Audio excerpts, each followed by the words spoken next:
Florida on vacation. So this is what happens when you're a CPA and you go on vacation and then Congress drops some news on you. So thank you for joining us. If you're not with us live, that's okay. This is recorded. So just glad to have you. What just came down hours ago is a new act, the No Tax on Tips Act, which we knew was coming. I mean, it was in the big, beautiful bill that Trump proposed or the Republicans proposed just not but a week ago. It was in there in this bill, but this is now its own act. And A it got, separate standalone act that has technically nothing to do with the big beautiful bill that we're so super excited about. And the yes, thing, I've never seen Congress or the Senate move at such amazing speed. Have you, Kevin? Not my no, entire never. life. No. And this is all spearheaded by, being in Texas, Senator Ted Cruz of Texas is kind of spearheading this, but he's getting Democratic bipartisan support and it's going quick. And so it came down today. And so here's the gist. And this will affect, 1 second, Kevin, though. Let me just, because this is crazy. This is exciting. This is amazing. I don't want to get my hopes up that our government's actually going to start working efficiently for once, but this bill was introduced into the Senate today. Today. And it was introduced with a procedure that says, hey, any senator can block this. But they introduced it and it received unanimous consent immediately. Like, this is wild stuff. This is nothing. I've never seen this in my life, and hopefully we'll see a lot more of this, but probably not, right, Kevin? I mean, it's almost a no-brainer, this act. I mean, it's huge. It affects roughly almost 3% of the population. 3% of the population relies solely on tips, or main source of income is based off tips. Tips being, being a waitress, bartender. Now they've added beauty care into this. Your hairstylist, nail techs, delivery drivers, Uber, all that. All of that is tipped based revenue. And what this act is going to say is up to the first $25,000 that you receive in tips is going to be tax free, up to the extent that you make under $160,000 a year per taxpayer. So if you're making under $160,000 and you're making $25,000 and under in tips, all of that is now tax free.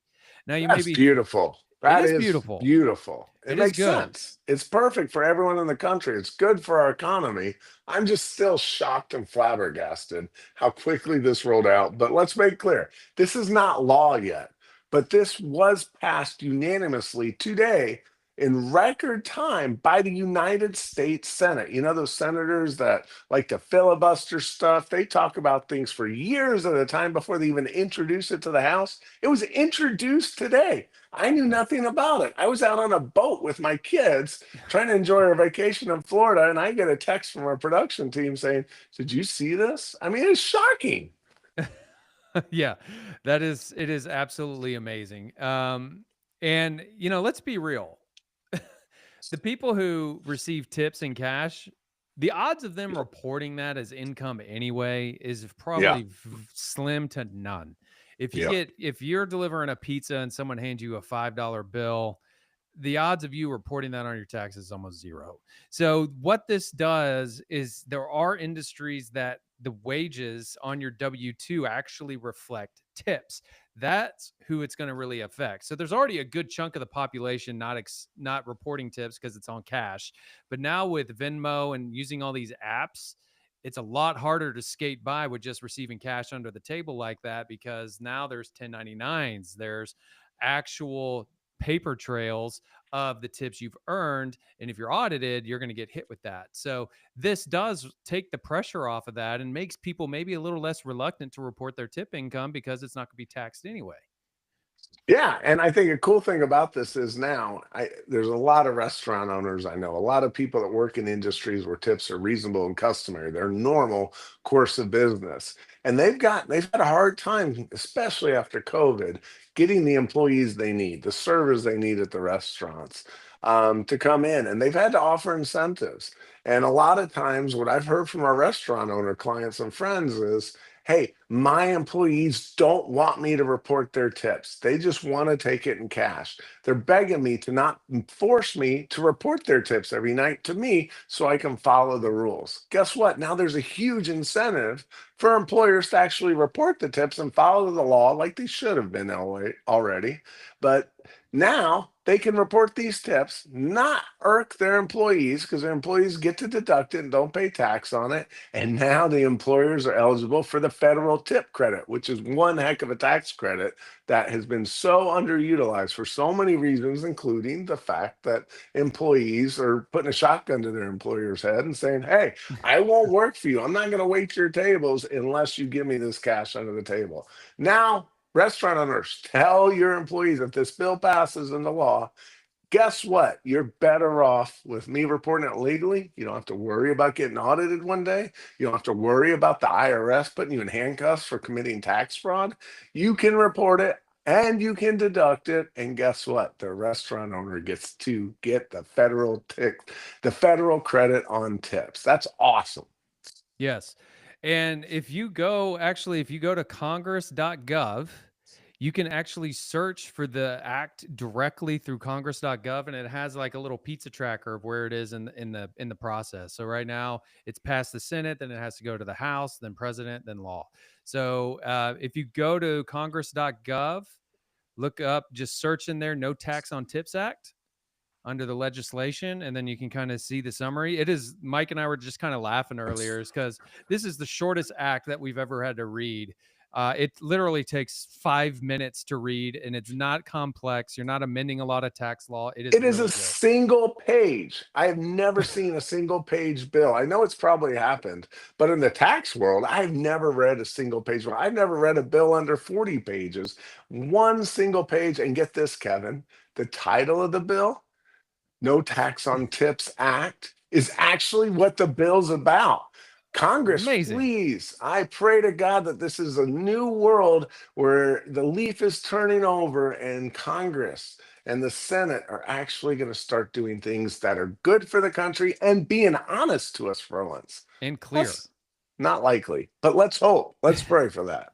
We don't want to call this some random name, like some fancy. It's just no tax on tips act. What does that act do? No tax on tips. Thank you. Yes, awesome. Makes our job easier. But Kevin, unfortunately, well, fortunately, I mean, it makes sense, and I'm glad they did it this way because it's going to avoid a lot of fraud. It's not going to provide a ton of loopholes for people like you and me to help our clients get out of money.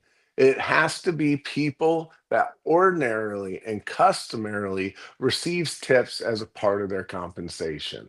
You know who those are. They're the restaurant workers. They're the boat captains. They're a lot of people, but there's one new addition into this, and Kevin and I were talking about, a little surprised, but apparently if you used to work in a beauty salon or you're a barber, well, what's the change here, Kevin? You wouldn't be eligible for those portion of payroll credits that Mike hinted at earlier. So now they're expanding as an employer who employs nail technicians, barbers. If you report their tips on a W 2, now you're going to get payroll tax credits for that. So it's widening the payroll tax credits for those certain employers and Which organizations. again makes sense. As I was talking to Kevin, Kevin, Prevent you fraud tip your barber, right? every time. I tip ours. Win, We lose, or tip the draw. But yes, he gets tipped. at Great Clips, we tip them for cutting our kids' hairs, and they deserve those tips. They've earned them big time because my kids are not easy to give a haircut to, and we tip. Well, guess what? Now you're eligible, and your employers are eligible for the tax credit on tips if this goes into law. But let's stress that this is a cool law. It passed immediately. Just because it passed unanimously in the Senate, I tried. We've only had an hour to research this. I can't find out if all 100 senators were actually in session now or if there were some people out. But whoever was at the Senate, and they made a quorum, so it had to be a bunch of them, every single senator voted yes for this. Wow. Bipartisanship in the Trump era? Is it possible? Apparently so. Yeah, absolutely it is. And so This is a great bill. We're not, I mean, that is the gist of it. If you make under $160,000 a year, you ordinarily and customarily receive tips as income. Your first $25,000 of tips is going to be tax free if this bill gets into law. So, But as Kevin mentioned, it has to pass the House next. And if the House passes a version that has one word different on this act, then the Senate, it stops, it stalls. They have to bring it to a reconciliation process, agree on the exact verbiage both houses of Congress will sign on to and vote for and approve. Then the White House can sign it. And I suspect Trump will sign this. This, as a matter of fact, he's the one that came up with the idea his on whole it. platform was on no tax on tips and overtime. I mean, that was drilled into our heads. If he doesn't sign it, I'd be shocked. That was his platform. But a few weeks later, Kamala Harris added it to her platform. So Kamala Harris is probably happy with this too. Maybe the first time she's happy and since November, but we can all be happy together. Kevin, let me talk about a little bit. What does this do to the big bill that we have spent a lot of time researching? Go back and check out our podcast where we summarize the big, beautiful bill that passed the House of Representatives recently, or that was introduced in the House. Sorry, let me restate that. It has not passed the House, but it made it through the Budget Committee, and it is now being debated. Yeah. So what's going to happen is, let's say, because in part of that big beautiful bill was this no tax on tips. It was one section in there, right? So let's say they remove that section from the big beautiful bill. Now what has happened is it's left more reconciliation room for the budget in the bill, meaning we could maybe get some more tax breaks that normally weren't theirs, because they're trying to push this big beautiful bill, but they're taking some of the tax breaks out of it in its own separate bill or act. So Yeah. now the big beautiful bill is not as strong as it originally was presented, so maybe they can strengthen it. Yeah. I mean, that's a cool thing. So let me go back to the 101 class on the concept of reconciliation. If you try to pass almost any law through the Senate, um, unless you have 60 plus one senators willing to vote yes for that bill, the minority of 40 senators can stop it through something called filibustering. They do that all the time. It's not like when what was that, Mr. Smith Goes to Washington. Just the threat of filibuster kills legislation in its tracks more often than not. It happens all the time because the people who lead that Senate say, hey, if we know this is going to be filibustered, we're just not going to bring it up for a vote. You don't have to have Mr. Smith Goes to Washington come up and filibuster for hours and hours and hours. Although Cory Booker did something similar, that wasn't a filibuster. That was just a really, really long speech. However, if the Senate chooses to go through a reconciliation process, it is filibuster proof. They can pass legislation with 50 plus one vote, technically with 50 votes, and then the vice president agreeing, signing onto it. That passes. And that's what the big, beautiful bill is going through. That's the intent. They don't think that they can get their Republicans and enough Democrats to agree to this, or maybe most of the Republicans and enough Democrats to get the filibuster proof majority to pass it in the Senate. One of the big rules is it can't cost so much, a dollar amount, somewhere around $1 trillion over the next 10 years in order to qualify for filibuster. Well, now that they carved this no tax on tips out, if the House follows it and passes this bill, they can take the tips part out of the big, beautiful bill. And now they have about 40 billion more dollars to play with. That means if we have an intransient set of Republican people in the House or in the Senate that are saying, no, we're not going to pass this, I want more increase on the salt cap, which again, Kevin and I are in big disagreement on, but I would rather the salt cap never be raised. If that's what's needed to get this big, beautiful bill passed, now there's more room to increase the salt cap. Maybe there's some things that we wanted to see in the law. Maybe keep one or two of the energy credits. I personally love the solar tax credit. Maybe they can do that now. So I think, in my opinion, remember, I'm just a CPA. I love tax. I am not a political guru. But maybe this increases, in my opinion, the likelihood of the big, beautiful bill passing because they can give more of these selfish congressmen and senators who truly only are focused on staying in power and pleasing their constituents or the people that contribute to their campaign. They can give a little more crap, sorry to say it, but give a little more crap to get it passed. So I think this improves the likelihood of the big, beautiful bill passing sometime before I die. Yes, sometime before you die. Hopefully, it's not soon. But yes, that's kind of the gist. We just wanted to come live and just get this information out there.